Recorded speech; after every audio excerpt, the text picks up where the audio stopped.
solid B tier. And the reason I think so is it's valuable now, but here's the problem. As AI gets better, it will need less hand holding. And if you think about prompt engineering, if you're wondering what that is, it's as simple as knowing how to talk to AI systems, knowing how to talk to AI tools. Within a short year, uh, within the next few years, it's going to be required of everybody.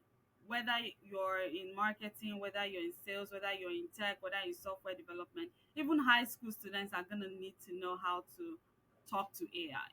So that's why I give it a B tier, because in the short term now, it's gaining a lot of traction. But in the next few years, in the next 2 years, it will probably get absorbed into every other role. So you want to think about it as a stepping stone, as an adjacent skill to have, but not necessarily your final just destination. I'll say this is a solid S tier, but you would have to be very strategic about it. So most times, when people think about influencers, content creator, they are thinking, oh, you're coming on TikTok, you're dancing, and trying to make people entertain people.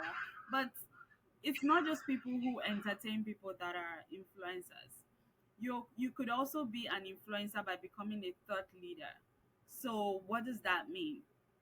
What is one thing that you're extremely passionate about, that you're extremely nerdy about? What is something that's happening around you in the industry, in the world, that you can keep talking about it forever, and you have like very strong opinions or perspective or learnings or insights about?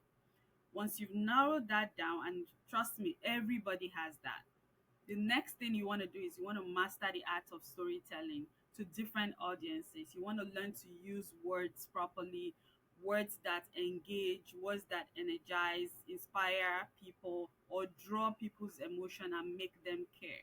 You want to understand people's psychology and how they listen, and how you can shape perspective and opinion. But if you're just posting for likes, then you're probably going to be a C tier. But if you're building authority in a particular niche or a particular area that you're very nerdy about, then you're creating an unstoppable brand. And you know what that does?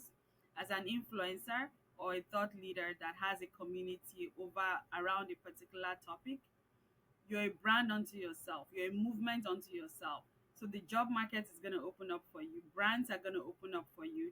And irrespective of what happens in the economy, that's going to be like your insurance plan, like your job insurance plan. Product manager is an A tier. But here's where I would tweak it a little bit. If you're currently a product manager, can you become a product engineering manager? And what does that mean? It means, can you learn software development or software architecture and add it onto your suite as a product manager? Or can you become a product design manager? As a product design manager, it means you understand user experience, UI UX design, and add that onto your product management suite. So because as a product manager, you sit at the intersection of business, technology, and user experience. So you're not just managing tasks, you're shaping what gets built and why they get built. So if your focus right now as a product manager is just managing Jira tasks, you're underselling yourself, and you're shortchanging yourself. So you want to make sure that you're upskilling yourself, bringing on other roles. And the interesting thing is, even if you're not currently a product manager, if you have domain expertise, and by domain expertise I mean maybe you studied health sciences, or maybe you have a background in HR, or you have a background in agriculture, you can now layer on product management. You can go very niche. You can become a health tech product manager, or you can become a HR technical product manager. Like, there's so many different ways you can expand on this role and make yourself unique and stand out in the market. So product manager is definitely an A tier. S tier, no questions. Here's why. Everybody needs to be selling. You need to know how to build rapport. You need to know how to make people feel comfortable in your presence. You need to be great at listening. You need to get comfortable with hearing people say no. And then most times when people think about sales, or business development, they are thinking, oh, I have targets to meet, and then that they get really antsy. But sales is really beautiful, at least from my perspective, because sales really just means, do I understand what this person's problem is? Do I understand what they are struggling with? And if I do, have I built something, or do I have a solution that is the best fit to help them solve that problem? So as a salesperson, you're literally just helping people solve problems. So that's why, you need to learn sales. So hearing no should not prompt you to feel like, oh well, it's a rejection, or I shouldn't be going into this field. Sales is definitely a solid S tier. I would say it's a B tier tending towards an A. And here is why. Web developers and even software developers overall, they're still very valuable, but you need to level up. If you're just coding and coding is all that you know, and that's you only code what you're told, then you're in a B tier. And with all of the AI tools coming up, basic coding can be hastened up and fastened, and AI can do it much faster than a human being. But if you're a software developer who is able to understand business problem, you understand the reason behind the tool or the software that you're building, and you're able to combine your technical skills with product thinking, and then add on AI tools to improve your productivity, increase how fast you deliver, you're moving straight into an A tier really fast. So that's how I would think about it. So video editor, I'm also gonna give it a B tier on its own. But it can become an A if you understand storytelling and marketing. Because the truth is, everyone needs video content right now.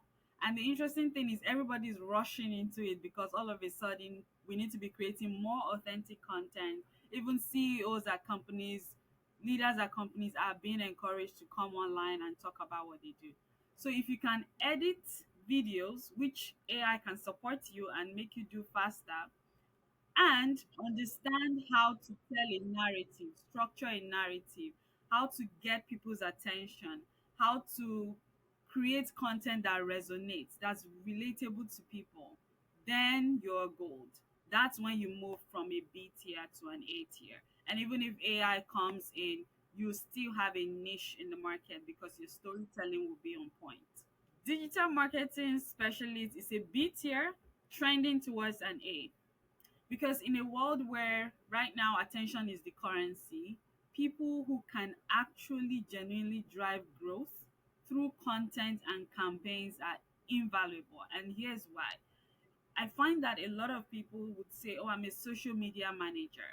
But that's not going to be unique anymore once the flood of AI tools in the market gets really good at content creation and image and carousels and automating all of those things.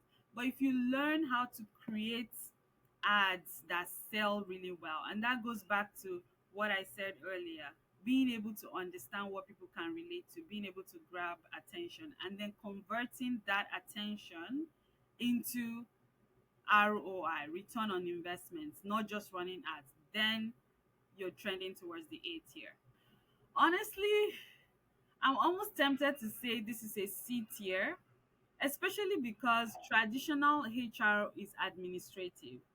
But if you have a background in HR and you transition into people strategy, by people strategy, I mean you're improving your productivity so that you're not spending your whole days doing paperwork and admin work, but you're more focused on the people aspect of HR, then you're on the A tier.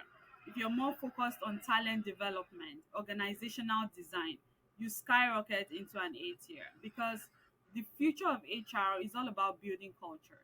It's all about developing high performance. It's all about making sure that there's a career growth plan for everyone in the organization that improves business bottom line, not just processing paperwork.